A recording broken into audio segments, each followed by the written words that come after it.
នៅក្នុងវីដេអូនេះចង់និយាយថាលាហើយភាពក្រីក្របាទហើយដឹងភ្ញៀវគាត់ថាម៉េចអត់បាទ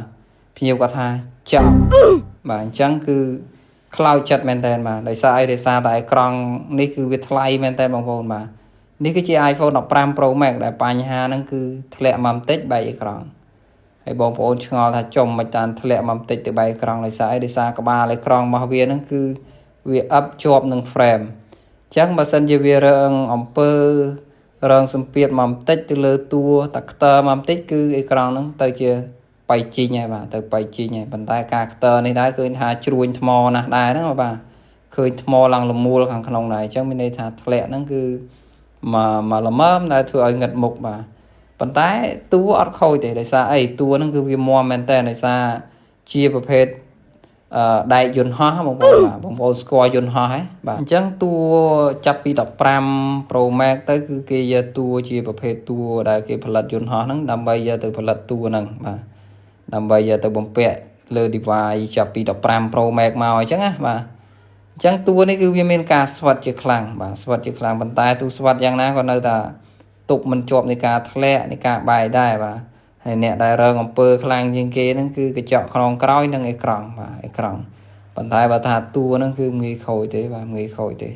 បាទអញ្ចឹងគឺនេះជាអេក្រង់ស៊ីនបាទស៊ីនម៉ាស៊ីនដែលយើងគាស់ចេញពីម៉ាស៊ីនរបស់ Tim Cook មកដែលជាប្រភេទអេក្រង់កាប់សាច់ដែលយើងគាស់ចេញពីអាម៉ាស៊ីនដែលជាប់ iCloud បាទអញ្ចឹងយើងធ្វើការតេស្តទៅលើអាអេក្រង់ស៊ីនរបស់យើងបាទតេស្តទៅឃើញថាវាអត់មានតន់មាន True Tune ទេបាទអត់តន់មាន True Tune ទេកាលមុនយើងធ្វើការ copy code ពីក្រងចាស់ដើម្បីនៅ fix True Tune ប៉ុន្តែឥឡូវគឺយើង update version 18ឡើងទៅគឺថាមិនបាច់ចាំ fix ញ៉ៃទេបាទគាត់ថា update version ទៅគឺអា True Tune នឹងមក auto បាទមក auto តែម្ដងបាទ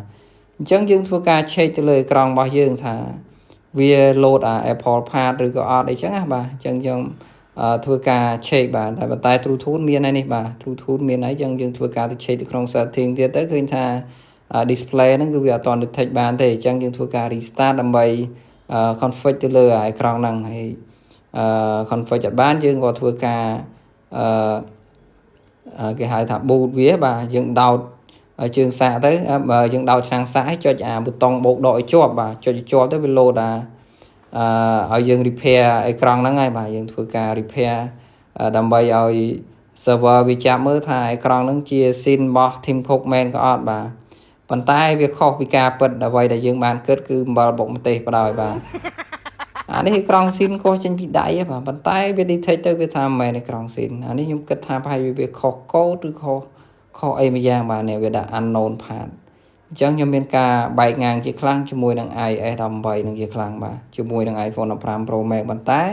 បើសិនជា14 Pro Max ឬក៏13 Pro Max អីទៅគឺដាក់ទៅគឺវា detect បានថារបស់ Apple គឺ Apple របស់